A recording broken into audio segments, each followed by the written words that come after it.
Olá, queridos amigos, estamos de volta com o nosso Viver Bem em Cristo, iniciando a semana aqui com a Palavra de Deus.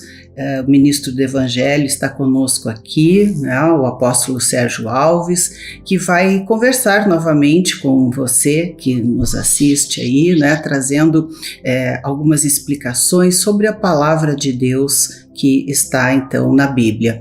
Então, pastor, é muito bom tê-lo conosco novamente. Boa noite a todos. Para mim também é um momento de muita alegria estar aqui no programa. Que hoje o Senhor nos ajude aí com sua poderosa inspiração para que a gente trate os textos da Palavra de Deus que possa esclarecer a todos aí. Amém. Bem, eu gostaria de lhe perguntar sobre uma palavra que está no livro de Jó, no capítulo 5, no versículo 18, que diz: porque ele faz a ferida e ele mesmo a ata, ele fere e as suas mãos curam. O que significa isso? Qual é o sentido disso? Sim, a gente sabe e muitas pessoas sabem, embora sem ler o livro de Jó, mas sempre ele é citado em muitos lugares, livros, programas. O pessoal fala da paciência de Jó, do sofrimento de Jó. É que nem o Salmo 23, ele é muito popular, esse livro. É um livro poético do Velho Testamento, mas é um livro muito conhecido, a história desse homem. E a história desse homem diz que esse homem era o mais justo da terra diante de Deus na época. Era muito temente a Deus. E aí, de repente, uma grande tribulação desceu sobre a vida dele pela permissão divina. E aí, então, ele perdeu a família, perdeu o patrimônio, perdeu saúde, perdeu tudo que tinha na vida e ficou sentado e morando no lixo da cidade, no lixão da cidade. Aí a justiça própria humana, quando lê essa história, acha que Deus esqueceu de Jó. Porque nós somos muito lógicos, muito racionais. Sim, porque aí tu fica me perguntando, qual é o sentido? Por que Deus, ele mesmo faz a ferida e ele mesmo cura, né? Qual é o sentido? A gente não consegue achar uma razão para isso. Veja, dentro da nossa vida, a gente já nasce com ela, que tem uma natureza que é inimiga de Deus. E como você consegue se livrar do inimigo? Matando ele. Assim? Só que o extermínio dessa natureza pecaminosa em nós, ela não acontece com a morte física, sabe? Apenas, né? Não, se Deus quer usar uma pessoa, abençoar uma pessoa, ele precisa tratar isso em nosso percurso de vida natural. E aí tem um elemento e um dispositivo divino que é as tribulações que gera sofrimento para o homem, para que essa natureza acabe terminando em nossa vida pelas tribulações. Porque você não lê a palavra e de pronto já sai obedecendo. É muito difícil você ver isso, né? Então Deus tem que dar uma ajuda. Você não consegue vencer a natureza pecaminosa, a tua alma está entretecida com ele, está doméstico dele, está vivendo com ele há muitos anos, desde o nascimento. Então você lendo a palavra de Deus que contraria essa natureza, você não vai tomar uma decisão particular e pessoal para acabar com ele. Porque você pensa que essa natureza é a sua vida, é a sua identidade, a sua pessoa, e não é. Então, por falta de sabedoria, as pessoas não conseguem se livrar dessa natureza por decisões pessoais. Então Deus tem que dar uma ajuda, tem que ferir o homem com tribulações, com sofrimento, com aflição, para que ele lute para se livrar daquela luta, daquele sofrimento. Ele vai se debater, ele vai murmurar, ele vai xingar, ele vai dizer que Deus não existe, ele vai dizer que Deus é horrível, Mas, na verdade, aquilo ali é a realidade expressa do amor de Deus por aquela pessoa. Difícil de compreender muitas vezes, né? Difícil. Mas ali diz que ele também cura a ferida. Exatamente. Aí, se você vai lendo o livro de Jó, até chegar no 42, que é o último capítulo, Jó mudou totalmente o seu parecer sobre Deus. Se você ler 34 capítulos do livro de Jó, do 3 até o 37 por aí, você vai ver que é só reclamação dele, só murmuração, é só falta de entendimento de que ele era um homem muito bom e de repente passou a sofrer desse jeito. E ele não entendia, não compreendia. Para ver como a gente não compreende Deus, aquele que nos criou, nós somos estranhos para Ele, sabe? Em natureza e pessoa. Deus tem que fazer com que a minha alma venha desprezar a natureza pecaminosa, porque o sofrimento enfraquece ela até ela morrer. E não tem outro meio de Deus fazer isso. Não tem. Se Deus te der casa, carro, patrimônio, dinheiro e cerca você de todas as bênçãos, você nunca vai mudar para depender de Deus e ser abençoada por Deus com a sua natureza divina. Porque o que Deus quer fazer é trocar a natureza nossa. E trocar a natureza não só se faz por meio de obediência à verdade, que é passivamente, ou se faz com tribulações, até você aprender a obedecer a Bíblia por causa do sofrimento. Porque melhor aprender, então, né? Antes de vir as provas. Então, dificilmente uma mente racional vai entender isso e vai aceitar isso. Então, quando Deus vê que aquela pessoa não vai tomar decisões pessoais para inclinar-se para Deus, Ele vai fazer isso porque Ele ama aquela pessoa. Ele vai oportunizar aquela pessoa. Então, veja, na minha vida eu vi isso aí acontecer perfeitamente.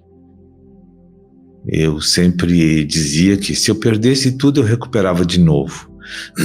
E quando eu perdi tudo, eu tentei recuperar, mas não consegui mais porque Deus não permitiu. Então tudo vem de Deus, né? Aí eu não consegui mais me levantar, eu comecei a refletir, poxa, eu acreditava tanto na minha capacidade pessoal. O que está vendo? Eu não consigo me levantar e passaram-se 7 anos sem eu me levantar. E naqueles 7 anos eu só dependia da graça de Deus. E eu não conseguia me prover as coisas para mim, as pessoas vinham me dar. Né? Para reforçar o meu senso de incapacidade, de impotência, eu vi que eu não conseguia mais nada. Então, quando eu vejo que não consigo mais nada, o que eu quero com aquilo ali, se não me serve mais? Vou trocar para depender de Deus. Então, isso no mundo bem íntimo de uma pessoa, num lugar onde só Deus acesse aquela pessoa, aquela alma começa a sentir que ela precisa depender de Deus e confiar em Deus e andar com Deus, porque senão ela não será mais abençoada, né? Verdade. Aí Deus cura ela. Então, a gente tem que trazer isso, eu acho, para dentro do nosso coração, né? Tudo isso a gente fica pensando nas coisas externas, né? Mas tem que ver estes fatos, esses acontecimentos dentro, no nosso íntimo, né? No nosso coração. Mas, pastor, logo depois dos nossos comerciais, eu quero ainda fazer uma colocação sobre esse assunto, né? Para falar um pouquinho, assim, também de coisas que se passam, né, na mente, né, das pessoas, de nós mesmos. Então, já voltamos daqui a pouquinho.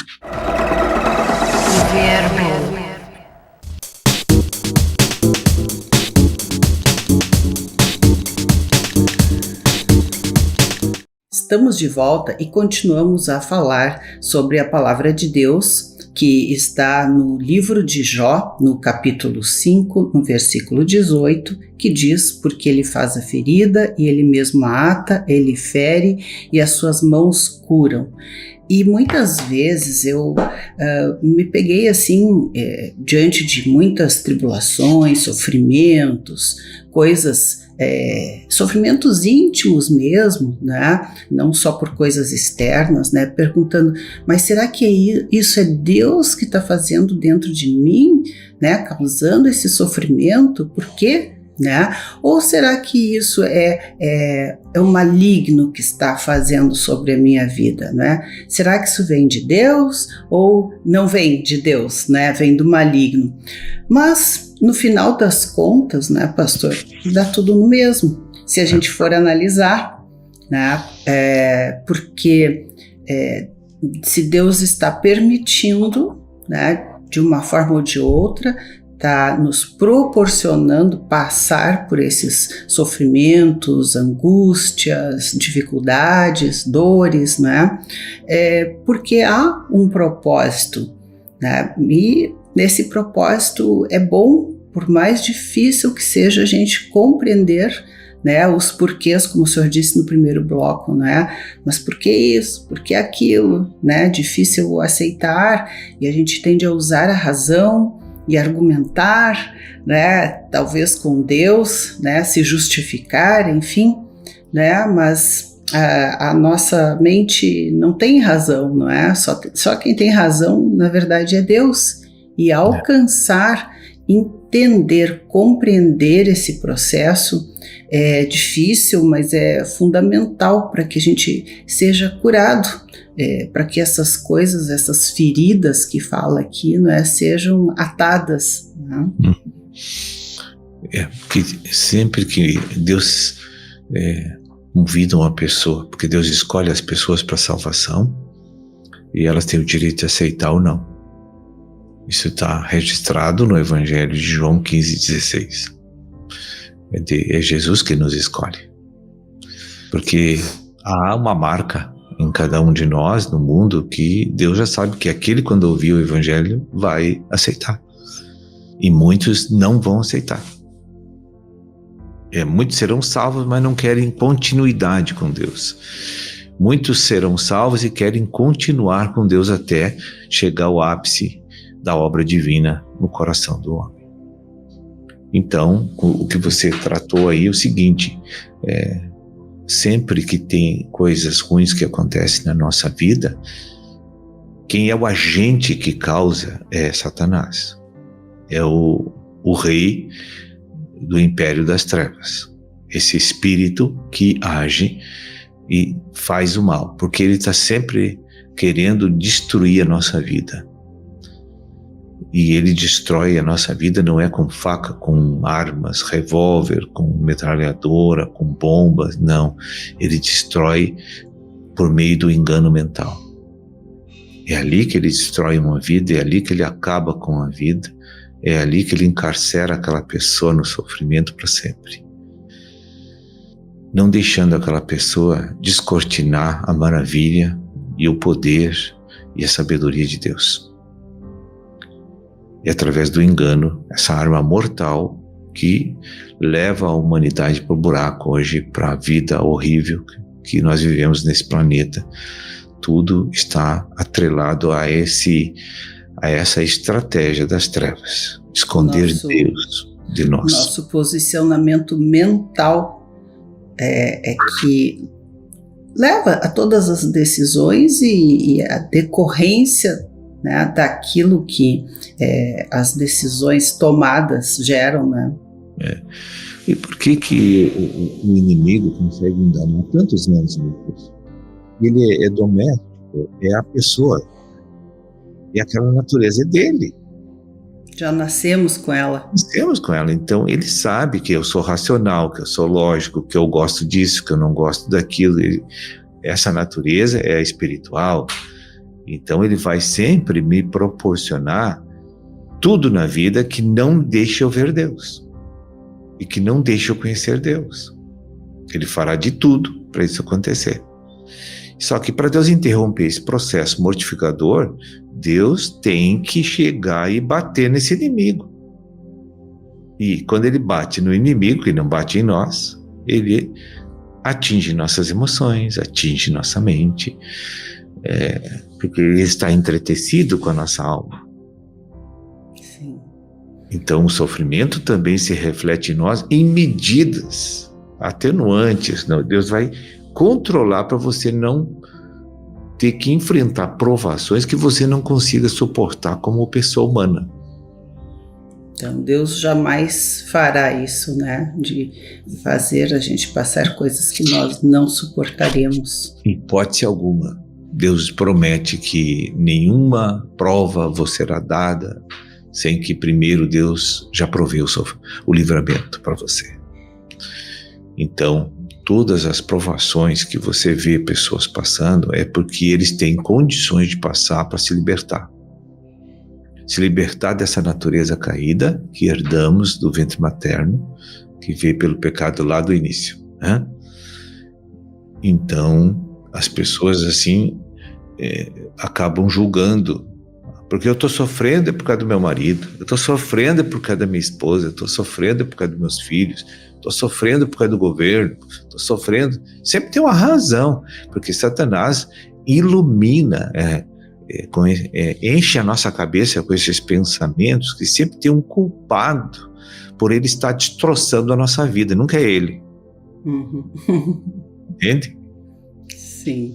Então ele sempre trabalha porque aí eu vou entender que a culpa é do mundo, que a culpa é das pessoas, que eu não sou culpado.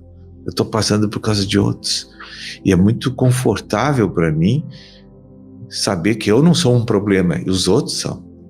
Sim. E mesmo que os outros sejam um problema, eu acho que Deus os usa para que a gente aprenda a lidar com as situações, né? Como Cristo, né? Que não tinha pecado. E ali, né, eu creio que o problema realmente foram os outros, porque Cristo foi o próprio Deus, né, sem pecado, né, mas ele teve essa oportunidade e nos ensinou como agir em relação a essas coisas que vêm, né, de situações ao redor e pessoas, né? Nós temos que nos posicionar em relação a isso. E isso eu procuro sempre pensar, não é?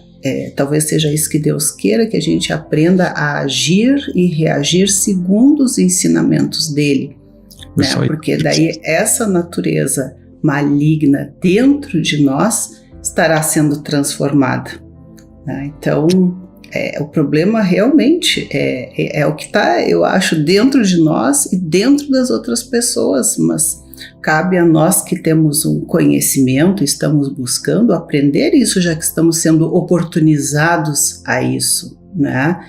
E desejar que todos tenham também uma iluminação, porque como é difícil, né? A gente chegar a esse entendimento já é um grande passo. É uma vitória, eu digo, é uma vitória. É uma vitória. É o princípio da libertação. Porque tem uma palavra que diz, né, não pagueis o mal pelo mal, né? Então, por quê? Porque as coisas vão ficar ruins cada vez mais e para todos, né? Mas é para transformar a nossa mente, porque aí não se dá essa continuidade a essa ação das trevas na nossa mente e talvez as circunstâncias ao redor, né, que são consequências das nossas próprias atitudes, também vão ser modificadas, né? Não sei se o pastor me entende. Com certeza. Deus precisa me convencer, como qualquer pessoa, principalmente de que eu consigo sair do buraco sozinho. Sim. Pode tirar. Começando, então, a consertar dentro de nós antes de, né, dizer que a culpa é dos outros. Espera aí, né? Olhar dentro de nós, né? Nós todos somos culpados, né? E tem uma palavra também que diz, né, do que queixa-se o homem, né? Queixe-se cada um dos seus próprios pecados.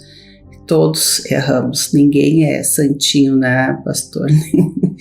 Ninguém é essa, né, essa beleza toda aí. Naquela parábola do jovem rico, né, que ele disse: bom mestre, Jesus repreendeu ele. Bom é só um, o meu Pai.